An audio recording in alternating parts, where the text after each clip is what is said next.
امریکہ کے حوالے سے بات کی جائے تو ابھی بھی آپ کو کیا لگتا ہے کہ واقعات ماحولیاتی تحفظ کی پالیسی پر نظر ثانی کرنے پر مجبور کریں گے امریکی حکومت یا دیگر جو عالمی ادارے ہیں؟ یہ قدرتی آفات سے نمٹنے کے لیے اب وسائل کی تقسیم کو بہتر بنائیں گے. جو ملٹری اسٹریٹجی ہے اس کو تو چلایا جا رہا ہے، لیکن اس ایشو پر بھی اسی طرح سے کام ہوگا جیسے کہ ان کا فوکس دنیا میں جنگوں پر رہتا ہے؟ نہیں، وہ تو اب ٹرمپ نے تو اناؤنس کر دیا ہے نا کہ وہ پیرس ایکارڈ وغیرہ سے آؤٹ ہو جائیں گے، اور وہ ان چیزوں پر بلیو نہیں کرتے ہیں کلائمیٹ چینج پر. جس طرح کووڈ پر ٹرمپ بلیو نہیں کرتے تھے اس زمانے میں، اور روزانہ 4,500 5,000 لوگ جو ہے وہ ہلاک ہو جاتے تھے، تو انہوں نے کلائمیٹ چینج سے تو پہلے ہی اناؤنس کر دیا ہے کہ وہ نکل جائیں گے. تو لہٰذا ٹرمپ کے ہوتے ہوئے میں نہیں سمجھتا کہ دنیا میں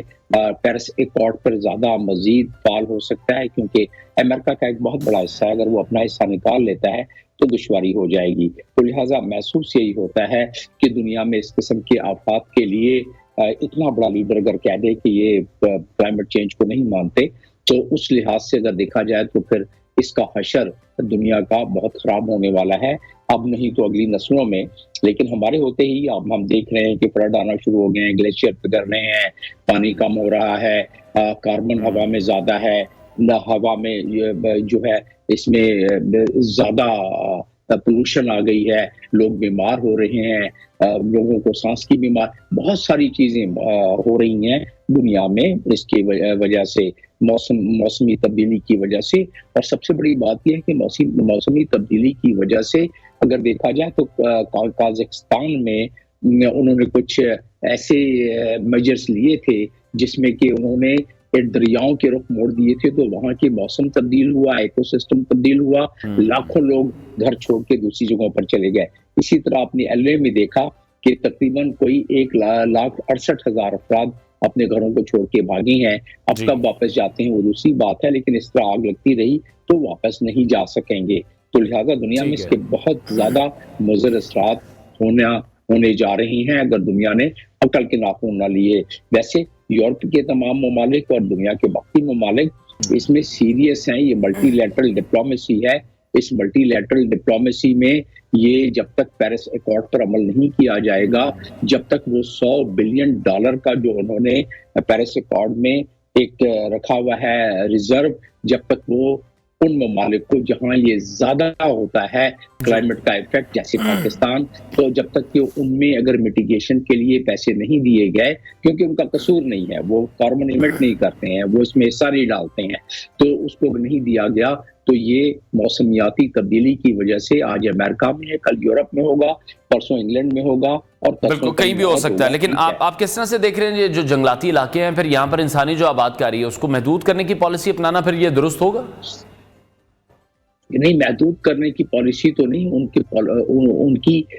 اس طریقے سے ہیبلیٹیشن کرنے کی ضرورت ہے. جیسا میں نے بتایا کہ ڈیفنس اسپیس بیچ میں اسٹرپس پیدا کی جاتی ہیں میٹیگیشن کے لیے. جو دیے ہوئے قواعد ہیں، ان میٹیگیشن کے دیے ہوئے قواعد کو اگر اپنایا جائے تو جنگل کا اور انسان کا بہت زیادہ ایک دوسرے سے تعلق ہے. اور یہ جو ڈیفنس اسپیس میں نے کہا آپ کو، اس کی کریشن کا مطلب یہی ہوتا ہے کہ جو گھر بنے ہوئے ہیں، جو آبادی رہ رہی ہے، ان فلیم سے دور رہے، اور ان کی ویجیٹیشنز اور ان کی مینٹننس وغیرہ لینڈسکیپنگ ایسی ہو کہ اس میں اس کی تپش اور اس کی آگ کا پھیلاوا نہ ہو سکے. اسی طریقے سے کمیونٹی ایجوکیشن کی اسی ان علاقوں میں ضرورت پڑتی ہے، اور کمیونٹی جب ایجوکیٹ ہو جاتی ہے تو وہ اسی حساب سے اپنے گھروں کو بناتی ہے، اور بلڈنگ کنٹرول اتھارٹیز جو ہیں وہ نقشے بھی اسی حساب سے پاس کرتے ہیں. خیر سے ہمارے پاس تو ایسی کوئی چیز نہیں ہے، لیکن جو بڑے ترقی یافتہ ممالک ہیں وہاں پر یہ چیزیں ہیں. ٹھیک ہے ڈاکٹر صاحب، جس طرح سے ابھی تھوڑے دن پہلے ٹرمپ نے ایک سٹیٹمنٹ بھی دی تھی حماس کے حوالے سے، مشرق وسطیٰ کے حوالے سے، کہ مشرق وسطیٰ کو پھر جہنم انہوں نے کہا تھا کہ بنا دیا جائے گا. بہت سے لوگ سوشل میڈیا پر باؤنس بیک کر رہے ہیں ٹرمپ کی سٹیٹمنٹ کے حوالے سے کہ مشرق وسطیٰ کو جہنم بنانے چلے تھے. LA میں جو صورتحال ہے وہ بھی کچھ اسی قسم کی ہے. اس تباہی کو بہت سے لوگ غزہ سے یا دیگر جو جنگ زدہ علاقے ہیں ان کے ساتھ بھی تشبیہ دے رہے ہیں کہ شاید امریکہ اب ہوش کے ناخن لے لے. جی ہاں، لیکن اس کا سائنٹیفک ریزن تو نہیں ہے obviously، لیکن ایک ایموشنلی ریزن ہے، وہ آپ سمجھتے ہیں کہ لوگوں کے جذبات ہیں ان چیزوں کو لے کر. جی بالکل ہیں جذبات، اور آپ دیکھیں کہ تمام سوشل میڈیا بھرا پڑا ہے جو وہ کھنڈرات دکھلا رہا ہے جو غزہ میں ہیں، اور جو اس وقت ایل اے میں کھنڈرات ہیں اس کی مباصلت دیکھیں کتنی زیادہ ہے. تو یس یقیناً لیکن وہ بات اگر دیکھا جائے اس فلسفیکل طریقے سے تو حقیقتاً دیکھا جائے تو غزہ میں جو جہنم بنایا جائے گیا ہے تقریباً، اور بنائے جانے کا ارادہ ہے جس طرح کہ ٹرمپ کہہ رہے ہیں، تو اس لحاظ سے اگر دیکھا جائے تو ایل اے تو وہی نقشہ پیش کر رہا ہے، اس لیے کہ ایل اے میں 150 بلین کا لاس ہوا ہے، اور انشورنس کے 20 بلین اگر اس میں ملا لیں تو 170 بلین کا لاس ہوا ہے، جبکہ غزہ میں اس سے کم ہوا ہے. لیکن انسانی جانوں کا نقصان غزہ میں اتنا ہوا ہے کہ اس کا کوئی ازالہ نہیں ہو سکتا، کیونکہ ایل اے میں تو تقریباً 16-18 کے قریب لوگ جہاں بحق ہوئے ہیں، لیکن غزہ میں تو 46,500 سے زیادہ لوگ جو ہیں وہ شہید ہوئے ہیں. غزہ میں تقریباً جو ہے 19 لاکھ افراد گھر سے بے گھر ہو گئے ہیں، جبکہ ایل اے میں ایسا نہیں ہے. غزہ میں 65% جو ہے وہ گھر تباہ و برباد ہو گئے، تقریباً 70، اور جبکہ 10,000 سے زیادہ گھر وہاں تباہ و برباد نہیں ہوئے ہیں. تو اس لحاظ سے اگر دیکھا جائے تو غزہ تو خیر جس طریقے سے انہوں نے، غزہ کا مقصد دوسرا ہے نا، غزہ میں وہ چاہتے ہیں کہ غزہ کی ایتھنک کلینزنگ کر کے قبضہ کر لیا جائے پورے کا پورا. لیکن بہرحال قدرت کا اپنا ایک نظام ہے. یہ سبق انہوں نے سیکھا کہ جو وہاں انہوں نے تقریباً 24 بلین بھیجے ہیں، اگر اس میں سے 1 بلین دے دیتے فائر فائٹنگ والوں کو تو اتنی تباہی ایل اے میں نہیں ہوتی. تو یہ سبق تو بہرحال ہے، اس سبق کو تو ان کو سیکھنا پڑے گا، اور وہاں کے لوگ یہی شور مچا رہے ہیں کہ آپ جو اسسٹنس دیتے رہے ہیں، ملٹری اسسٹنس دیتے رہے ہیں آپ، اور اس کے علاوہ جو تقریباً 850 ٹن بارود اور